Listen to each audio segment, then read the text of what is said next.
Hi, and welcome to the X22 Report. My name is Dave, and this is episode 210, and today's date is November 8th, 2013, and the title of this episode is Don't Be Fooled by the Smokescreen. The Economy is Collapsing. Just a side note here, yesterday I said episode 209 was October 7th. That was the date I said, but it's actually November 7th. So if you started listening to that report and you said, this is an old one, it is not an old one. It is the November 7th report, so you can go back and take a listen to that. Why I said that, I have no clue. I guess I'm still in the mindset that it's October. But let's get into the economic collapse news. What we're seeing is that France, their credit rating has been lowered. S&P came out and said we are going from AA plus to AA, and they're citing poor economic growth, and they're seeing that the government may fail to spur medium-term growth. And I'm going to tell you this right now, they're going to fail to create any type of growth. These countries in the Eurozone and the U.S. have huge amount of debt, very high unemployment, and they're implementing austerity. They're trying to put more taxes on the people, and this is a no-win situation. This will not end well, and we will see nothing like what anyone thinks. The illusion is completely gone. These economies are in a recession/depression, and so is the U.S. I mean, really, if you go back and you look at everything and you get rid of all the manipulation and everything like that, the U.S. is really heading into a depression at this time. But here out in Greece, they are having major problems. Prices of goods in Greece, from milk and bread and medicine, have fallen by 2% in the last year, and now are at their lowest since 1962. They have been in a deep recession for 6 years. Unemployment and wage cuts have eroded demand and pushed prices to 50-year lows. Greeks are nearly 40% poorer than 5 years ago. And what did they do 5 years ago? What did the central banks do? They gave them more debt. They pushed the government to get rid of more jobs, to cut programs, so they can get more debt. So debt piled upon debt, unemployment continually going higher, and what do they have today? A collapsing society. That is what we are going to see all across the Eurozone and in the U.S., because this is what debt does. It doesn't make things better. For example, take a regular family who's living every day, making $50,000 a year, and their debt, I'm not talking about their home, their credit card debt is around $200,000. On a $50,000 income, there's no way to support the payments on a debt that high. So what does the family do? They take out another credit card to give them a lump sum cash to help out with the huge amount of debt. But eventually what happens? That cash runs out, and they still have the same revenue come in, and now they are in worse shape because they had the debt and they just added more debt with no increase in revenue. And what do we see in all of these countries?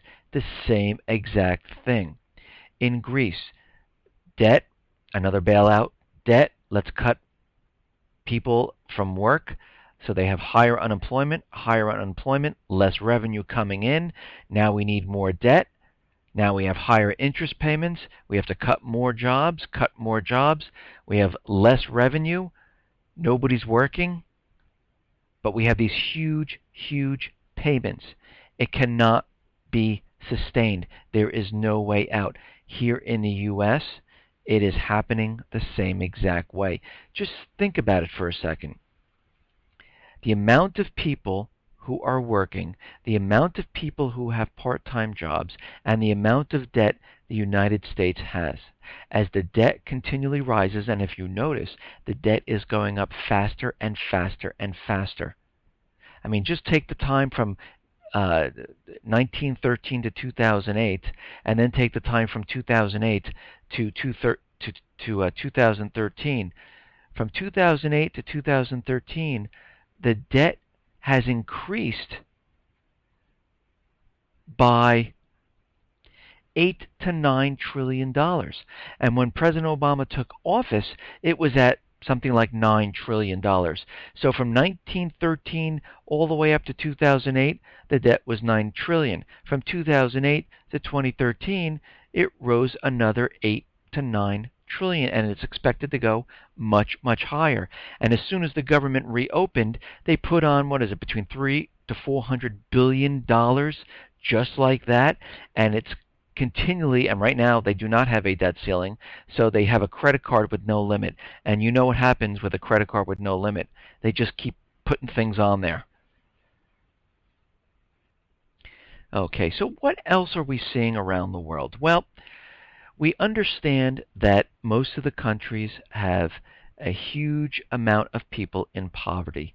We understand the middle class is being completely wiped out. We understand that unemployment is very high, and it's showing up in different areas.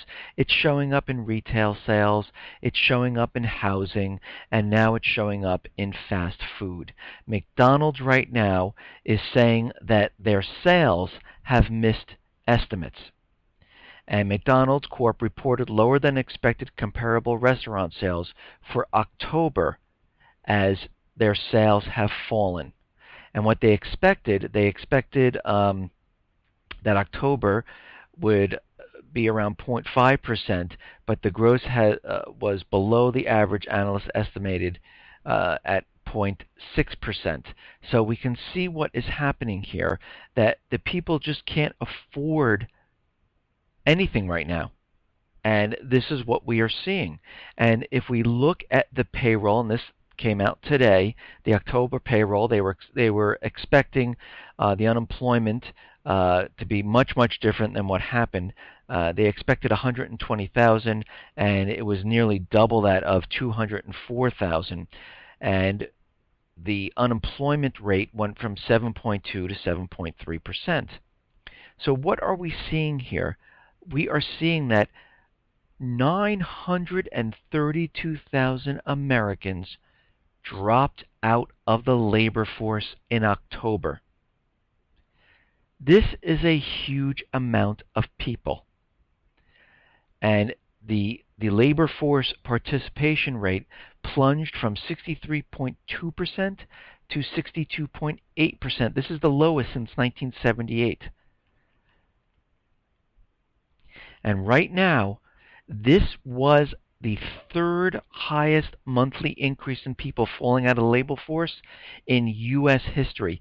So again, we have to remember, let's just think here for a second. The government does not count the people who fall off and are no longer looking for work. They changed this in 1994, and this is why the unemployment rate is around 7% or so, 7.3%. If we look at the real calculation of unemployment, it is around 25% right now.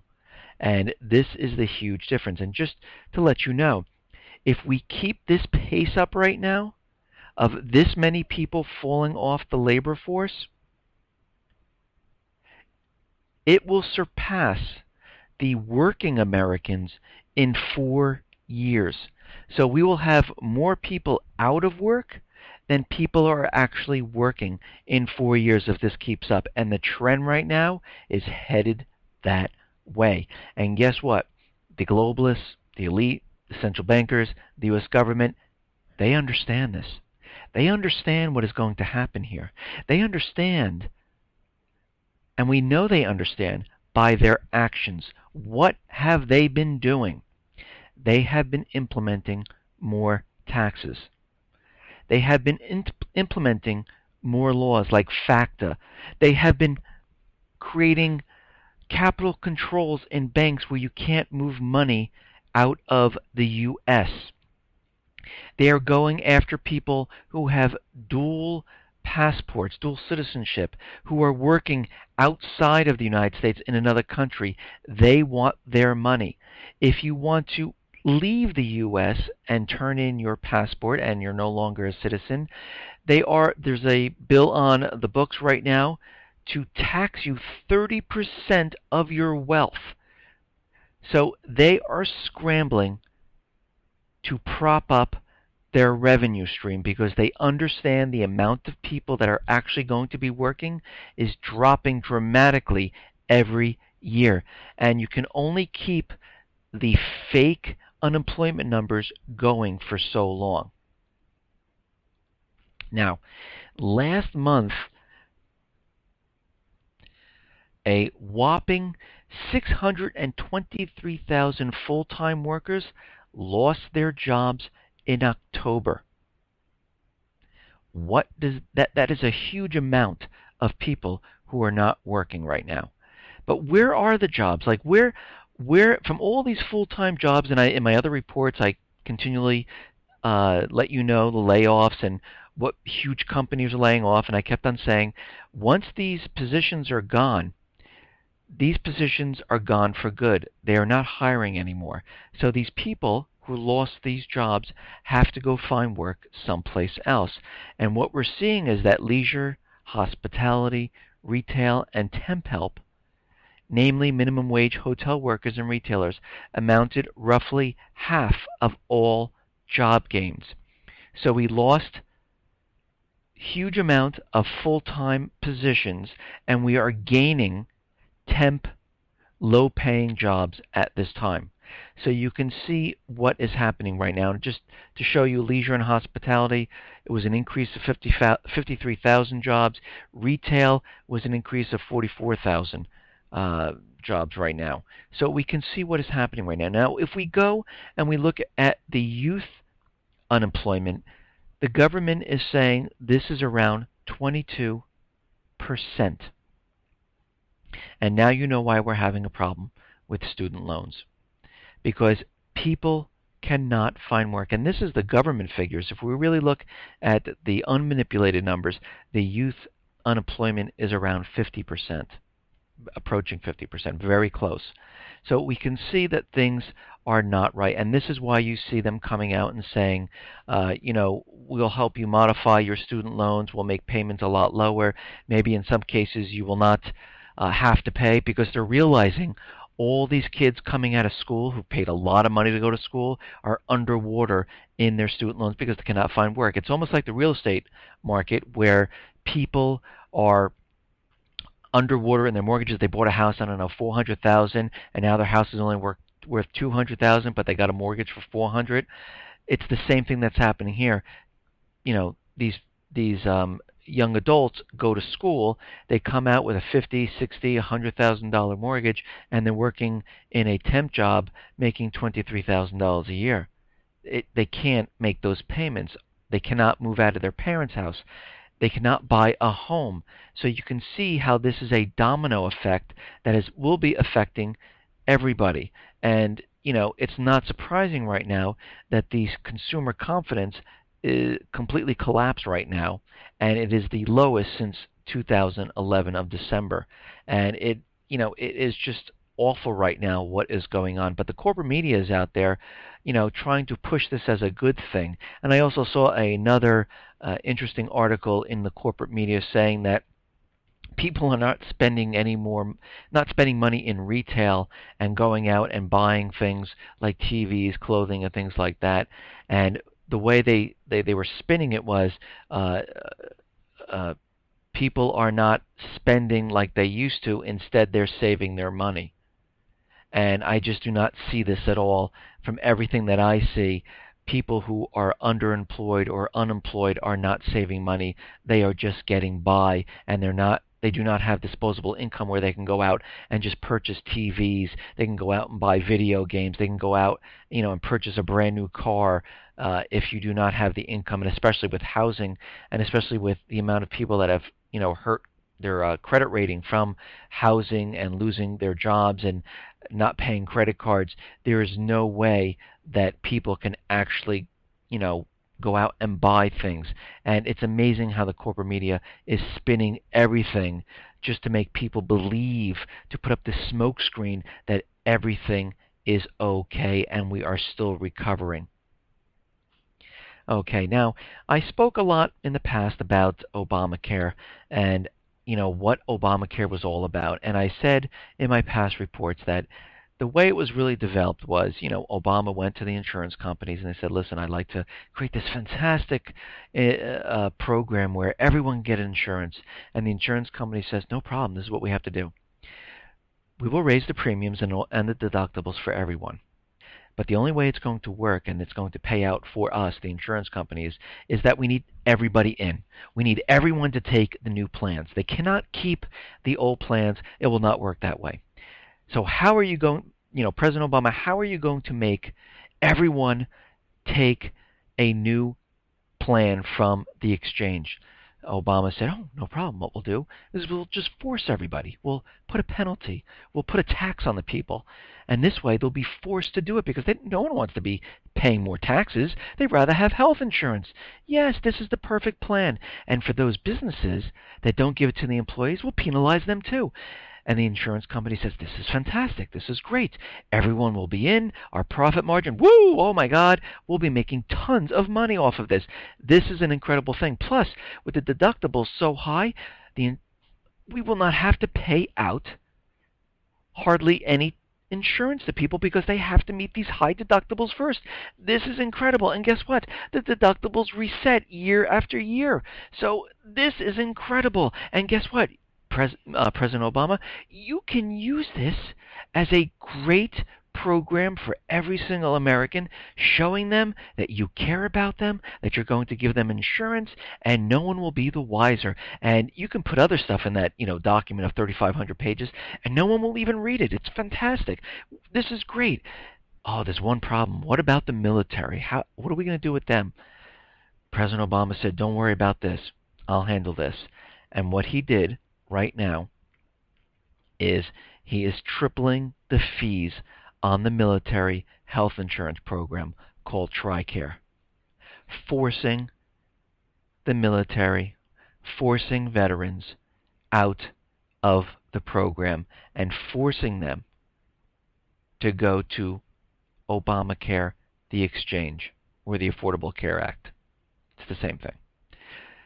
The administration officials told Congress that one goal of the increased fees is to force military retirees to reduce their involvement in TRICARE and eventually opt out of the program in favor of alternatives established by the 2010 Patient Protection and Affordable Care Act.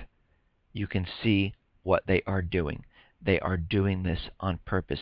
The government knew that all of these people would lose their health insurance. So really what they have done was they have created a cash grab. The government realizes from those people who are not going to take the insurance and just take the penalties, they will have a revenue increase of $200 billion. And like I said, when a government is at the end game, they increase taxes anywhere they can, and you can see what is happening right now. They're also trying to create a tax on the stock market where every single trade there will be a tax, and that's another bill that is introduced into legislation. So you can see that every country, France was having protests and rioting because of their echo tax. Every country who is in trouble will try to create more and more taxes to create revenue, because as there are less people working, that is less revenue to pay off the debt. So the only way to do this is to take those people who are working and make them pay more. And this is what we are seeing right now.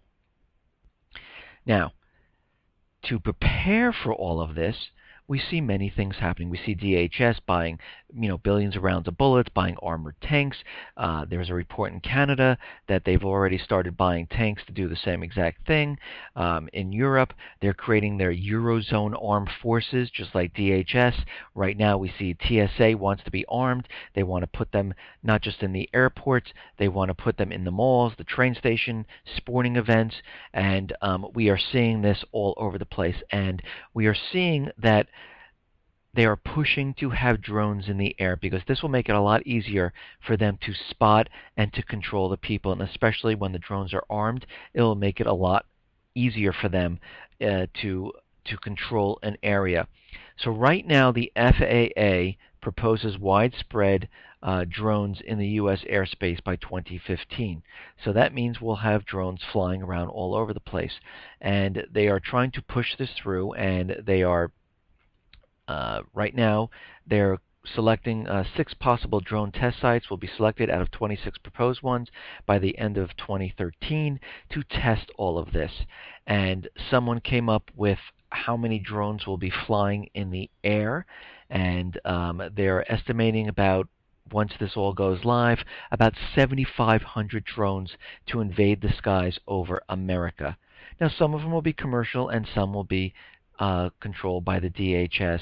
And what that really turns out to be, if you really think about it and you break it down per state, we're looking at 150 drones in every state, not counting the ones that we don't even know about.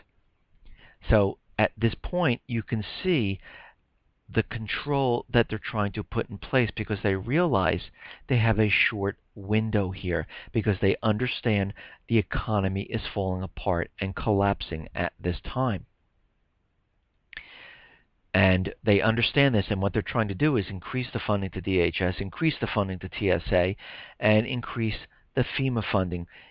And at the same time, they are decreasing the funds of the U.S. military and purging the people in the military.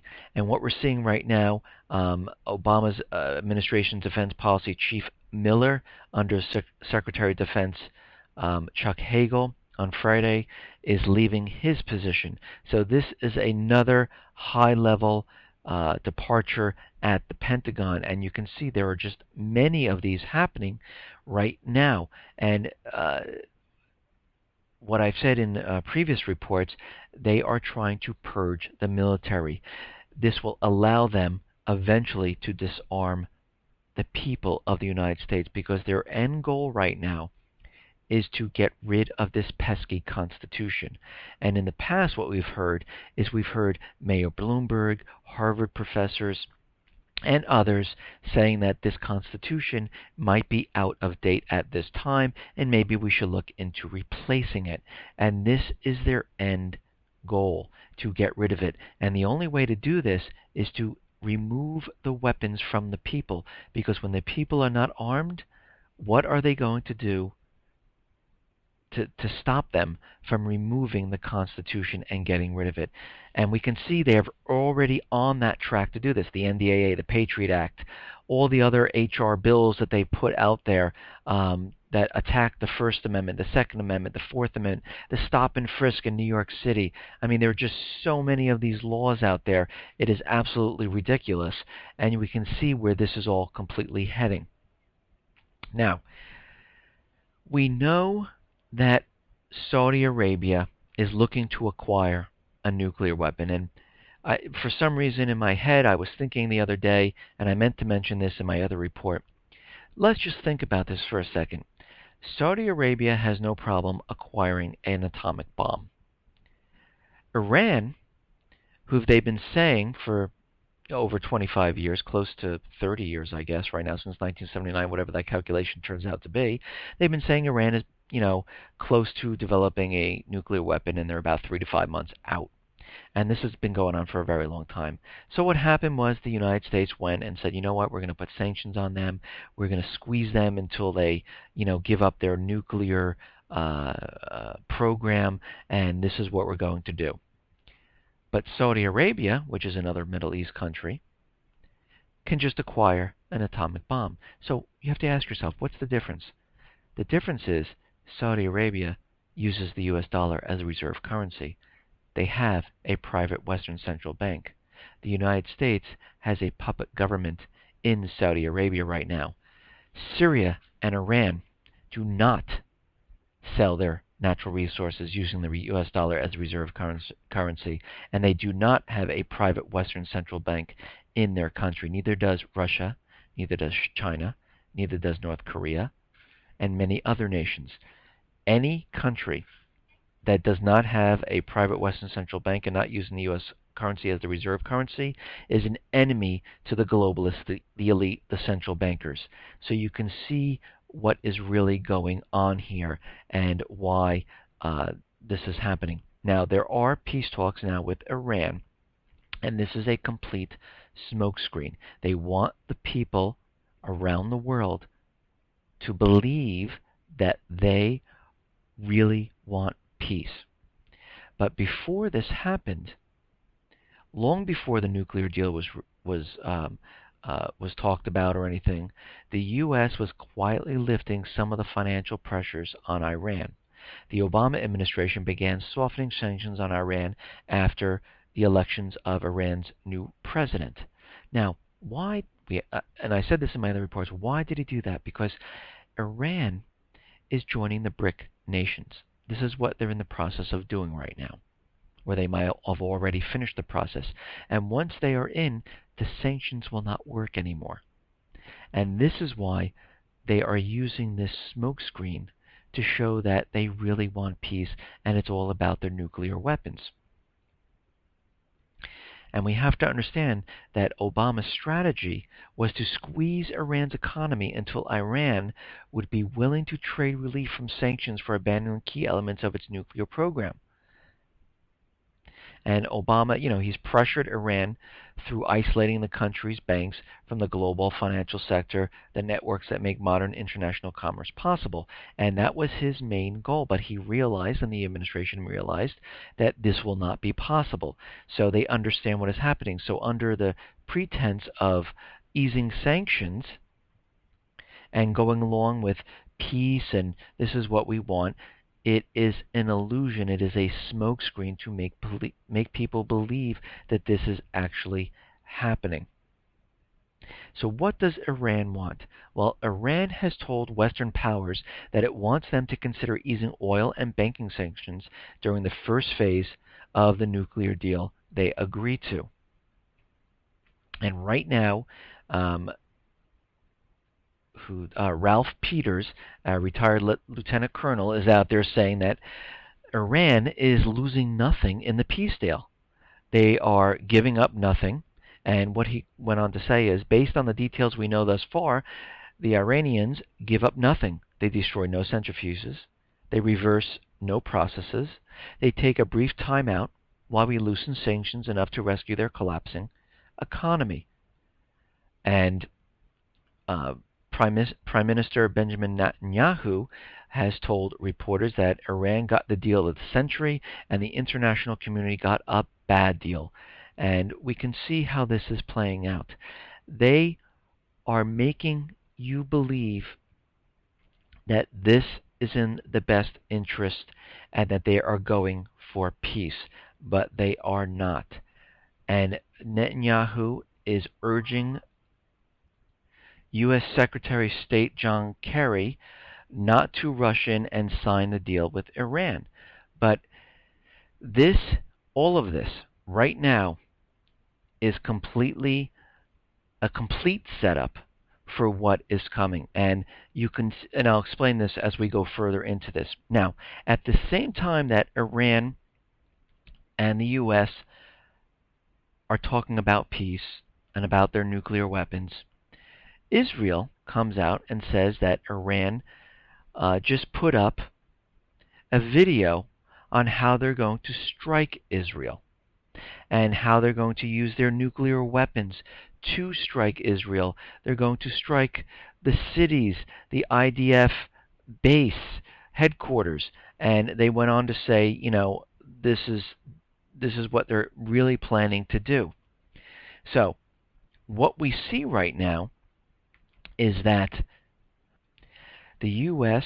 is in there talking peace and things like that. Everyone's believing it. Israel looks upset, and we're relieving sanctions. Iran is getting everything.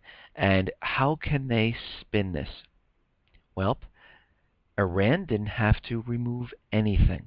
They're continually doing what they're doing. So, since they're doing what they're doing and they're still, they still have their nuclear program, they now still have the ability to create a nuclear weapon. This will set up the false flag because all these little breadcrumbs of Iran using missiles to strike Israel, Iran a month away from creating a nuclear weapon, the United States not having Iran do anything but keep their program, not lose anything. They are setting this up completely, where the U.S. is saying we were looking at peace, and all of a sudden, Iran came out and planted a nuclear weapon in the U.S., created, and this will be a false flag completely, and we can see how this is definitely going to play out into their game. It is almost like the false flag that happened in Syria. They gave you some breadcrumbs. They said they were talking peace. They were trying to help out, and they gave you the red lines of the chemical weapons and things like that. And since the alternative media, the people of the U.S., the Congress were all onto this, Russia was out there telling what was going on, and the UN inspectors were out there, and we know it was a complete lie because we understand that Assad invited the UN inspectors in, and all of a sudden he used chemical weapons, and we know it was all false. So they lied. The U.S. government lied to the people about the chemical weapons, and they understand they can't use this tactic anymore. So now they are switching it up. They are using the peace tactic. Well, let's go in and look like the good guy. We're going in because you have to remember, these are the central bankers. They're not going to just let things collapse and not push their agenda forward. No way. This is never going to stop them. So now they had to switch it up because they realized it will never work the other way. So now they have to go and pretend that they're looking for peace, and then use the false flag at this time. And they're going to try a different tactic, and that's what they are moving and doing right now. And they understand that this war will eventually come. And right now, Obama wants Japan to be able to wage war against China. So what is happening right now is that we understand that Japan is re-examining the legal basis for Article 9, which allows them to not go to war, and they're looking to get rid of that. And the American military exercises and deployment of strategic military equipment in Asia and the Pacific has increased substantially in that area.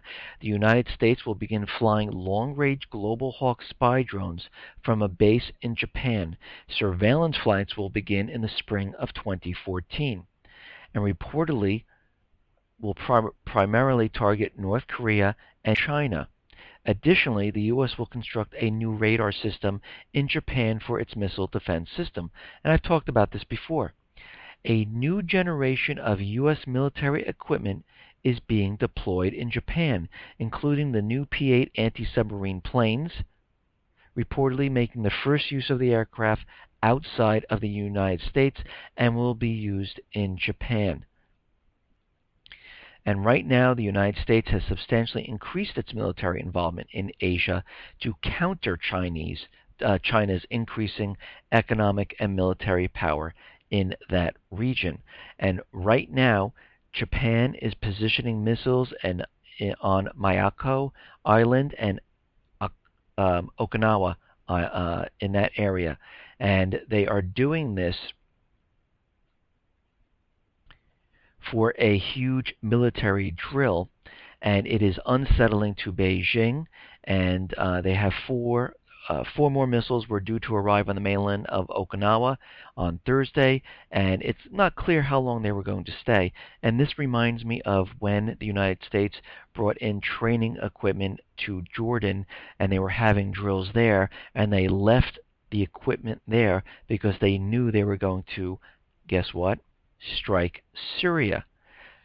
And they are doing the same thing here. And the missile deployment is mainly set against China, and it can pose a real threat to the Chinese Navy. And this is coming from Li Jie, an expert on Chinese Navy. And they see this as a real threat. And again, it is provoking China at this time. And again, I talked about yesterday, the United States is definitely encircling China with bases, military equipment, military assets, and they are doing this all over the place.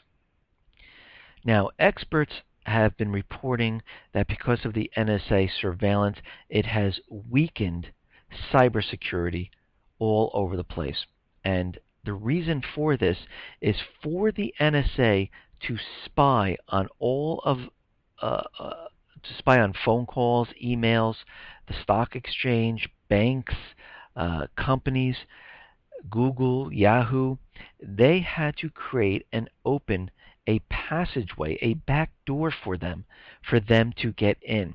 And what's happening now is that cyber hackers are finding these backdoors into the systems. And we can see this was actually done on purpose because this will make it easier for a cyber attack to occur as things progress, because we understand that a cyber attack will happen and it will be a false flag. And what we are seeing now is we don't know who is doing this, but we can uh, uh, guess who is doing this. The Google web crawler, I don't know if everyone knows what that is. The web crawler is a little bot that goes out from Google and it visits sites and it reports how many pages you have on your site, and it reports back to Google and it puts it in their database so you're in the search engines.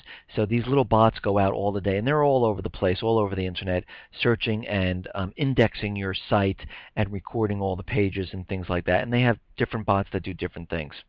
And this is how they were able to build their database, because they do not have to go out themselves to find things. These little bots follow the links. So if a site is indexed and it has a link to another site, the little bot just hops onto the link, travels to the next site, and indexes that site. And if that site has another link to another site, it follows that link, and this is how it works, and they're able to index the entire web this way. So what they have realized, someone was able to modify these little bots to perform what's called SQL injections that attack sites. And they do not understand how this has happened, but they are turning these bots into like little attack drones which go to a site and they attack the database of the site. And mostly every site has a database. I mean, X22 has a database, the People has a database, and I get SQL injection attacks all day long. I've probably blocked probably about 80 or 90 IP addresses since I've started this from accessing the site, because every day I get an alert because I have a firewall set up that someone is trying to inject something into the database and bring the site down. And many sites have this done. And if I look at the IP addresses, they're coming from Russia, they're coming from North Korea, they're coming from China. But that is the last server I can see. I can't see where they came from before that. So this is what I'm seeing at this time. And this could be used, whoever is doing this, could be used to get through the back door and to be used with the cyber attack. Now, MI5 has come out and MI6 has come out, and they are giving a warning that the jihadist threats are multiplying as hundreds of tourists head abroad for training, and they are saying that many terrorists now are out there being trained, and they are very worried about this. And another warning that is out there is that Al-Qaeda and its affiliate Al-Shabaab is out there, and they're hiding among us in our own communities. A U.S. military official who has worked in various parts of Africa on counterterrorism has reported that many times terror recruiters do their jobs without drawing suspicion from federal law enforcement, community leaders, or the very families of those they bring in. and there's very worried about the terrorist threat, and there's a warning that Western nations should remain vigilant against future planned attacks and ones that could possibly be carried out by American or European recruits. So we can see what is happening at this time. They are setting the stage, they are setting everything up for the next false flag event to bring us into war. And we can see what is happening right now. We can see from the picture and from all the warnings and from everything that is being done that something is definitely on the horizon. And with that, we should all be prepared for whatever could come. I mean, if there is a blackout, if there is something to happen, just reminds me that many of the banks and many retail stores are starting to move their retail stores and banks off the grid and supply their own electricity to themselves with solar panels and other technology, because they are saying that the grid is unstable at this time, and they want to avoid power outages. So this gives us a little glimmer into what they believe is going to happen, and they believe that some type of an attack might occur, and this is why they are getting off the grid. And we do understand that we do have the GridX drill coming up in November. We also understand that there is a bank drill in England pretty much at the same time. And I said this yesterday, if we start seeing reports that there have been cyber attacks hitting certain banking, certain utilities ahead of time, and denial of service attacks, we should get ready. But if we do not see anything like that, I don't believe something will occur. Do I believe something will occur down the line? Yes, I do. I do believe that this is being set up. People are being trained. People are getting ready, and they want to understand the inner workings of how it will work out before they unleash the next false flag. Listen, everyone, thanks a lot for listening. Be well, be safe, and especially be prepared. Thanks a lot.